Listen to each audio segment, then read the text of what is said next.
Uyu ni umunsi wa kane w'umugisha kubera ko abastari batandukanye bakoze amakwe. Niyo mpamvu nanjye uyu munsi ngarutse ngo abakunzi ba Home Empire nze mbaganiriye inkuru y'urukundo y'uwitwa Hitimana Claude na Ishimwe Adelaide. Iyi ni couple y'abanyamakuru, ni couple y'abahanga. Mwabantu mwe nababwiye ngo iyi Mana igutindije iragutegera.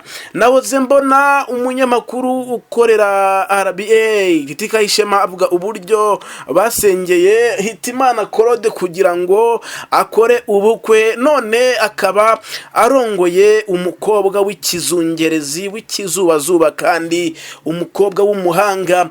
Ndabizi ko abahungu benshi munkurikiye uyu mukobwa Adelaide muramuzi kubera ko n'umunyamakuru w'umuhanga mu kuyobora ikiganiro, ndetse n'umugabo we Hitimana Claude abajya kuri stade muramuzi cyane kubera ko niwe ujya MC iyo match zikomeye zabaye. Hitimana Claude ni ukunda kuba MC. Uyu Hitimana Claude bundi ni muntu ki? Ni umunyamakuru umwe mu beza u Rwanda rufite cyangwa rwanagize kubera ko asesengura umukino, asengura amakuru yo hanze, akarusho azi no kuyobora ibiganiro. Ikindi akaba azi no kuba yaba MC mu mastade. Ni gake ubona umunyamakuru yaba MC. Iyi couple ya Adelaide ndetse na Hitimana Claude ikomeje kuvugisha abantu benshi bitewe n'uburyo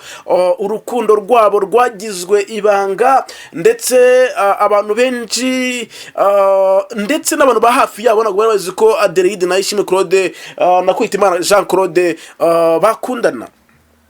Bagiye mu murenge, basezeraniye mu murenge wa Kimihurura. Nabonye abanyamakuru batandukanye ubona ko iyi couple rwose nakunzwe n'abantu.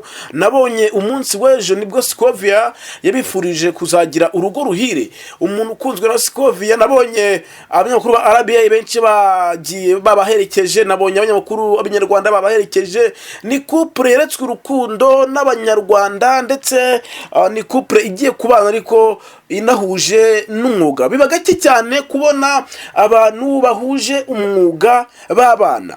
Kano kantu mukumve neza, ni gake ubona abantu bahuje umwuga babana, ariko akarusho k'iyi couple ya Hitimana Claude ndetse na Ishimwe Adelaide nuko bano bombi barihanganye, barabanza barikusanya, barabanza bakorera amafaranga. Uyu mugabo Hitimana Claude n'umwe mu banyamakuru bakize cyane mu gihugu cy'u Rwanda kubera ko ugereranyije n'abandi bakorana cyangwa n'abandi bose muri rusange ari mu banyamakuru bakize. Uyu Adelaide abatamuzi ni umunyamakuru nibyo, ariko ndibuka yigize kujya muri Miss Rwanda, nabagiye muri Miss Rwanda ndetse arakomeza.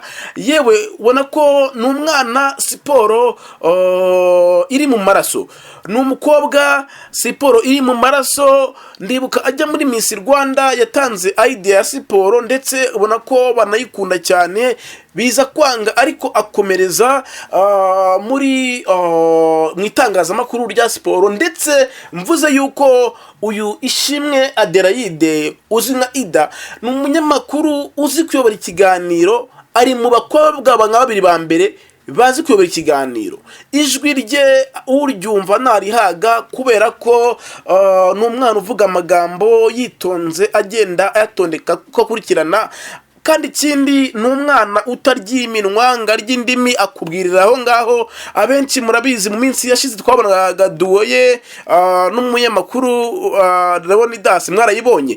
Ariko Hitimana Claude na Ishimwe Ida rero n'ubukwe bagiye mu murenge, ubona ko abantu benshi babyishimiye. Nabwiye ko abanyamakuru bitabiriye ari benshi cyane, haba abanyarwanda igihe ndetse ni benshi. Ubukwe bunahuye n'ubukwe bwabaye kare bw'uwitwa Beni, n'ubukwe nabo bwabaye muri make uyu munsi kuwa kane. Ni umunsi w'amakwe mu bastari. Kuki rero iyi couple nyigarutseho? Iyi couple impamvu nyigarutseho ya Hitimana Claude ndetse na Ishimwe Adelaide nta kindi ni ukubera ko ni couple yerekanye yuko umuntu mwakorana mukanabana.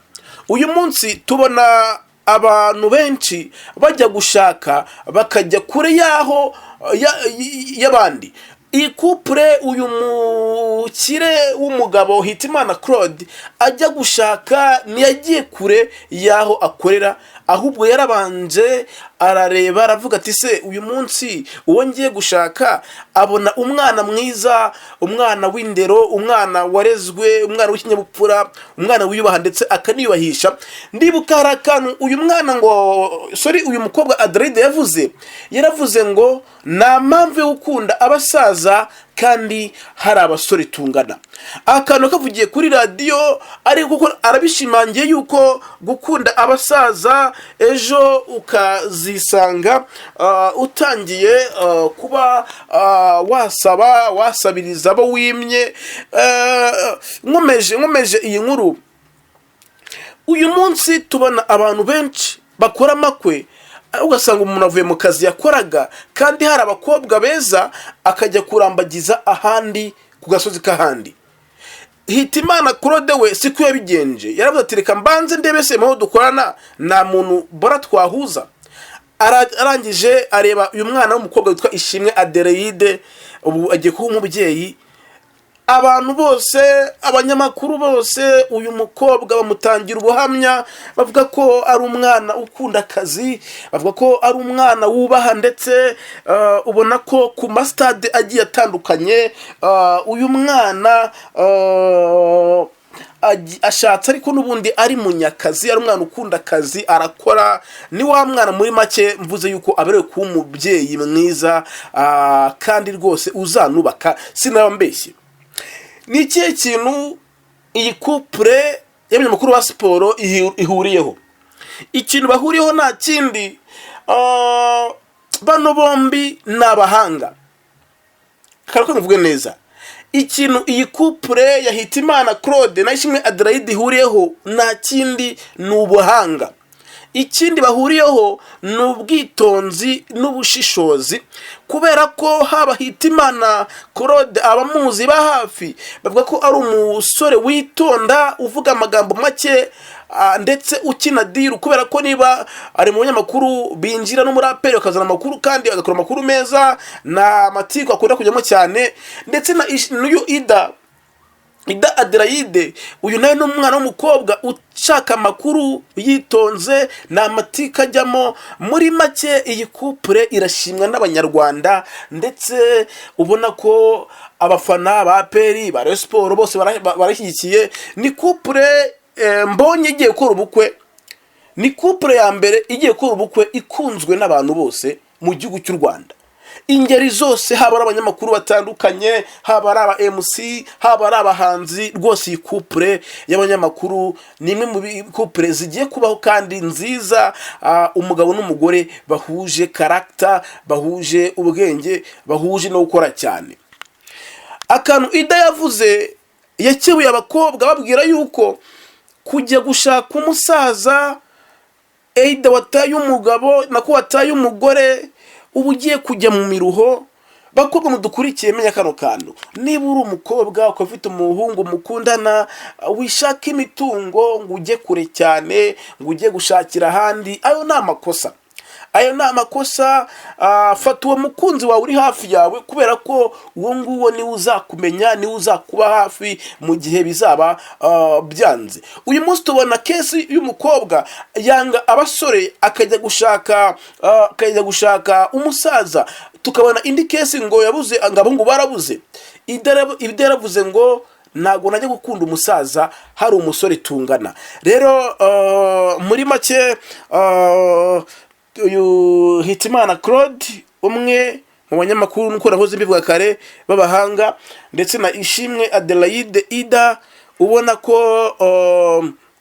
rwose baje bambaye neza, bose bambaye imyeru, umugabo yambaye costume imbere n'umweru n'umukara. Wambaye neza kabisa, bambaye barakeye cyane. Ni couple yambaye neza cyane, ariko reka mabwiye karwa turi nibajye kubabwira. Iyi couple mbere yuko batangaza ko bazakora ubukwe, uyu Ishimwe Adelaide yarabanje asezera kuri radiyo yakoreragaho ya TV10. Amaze gusa kuri radiyo basora invitation y'ubukwe bwabo igihe buzabera.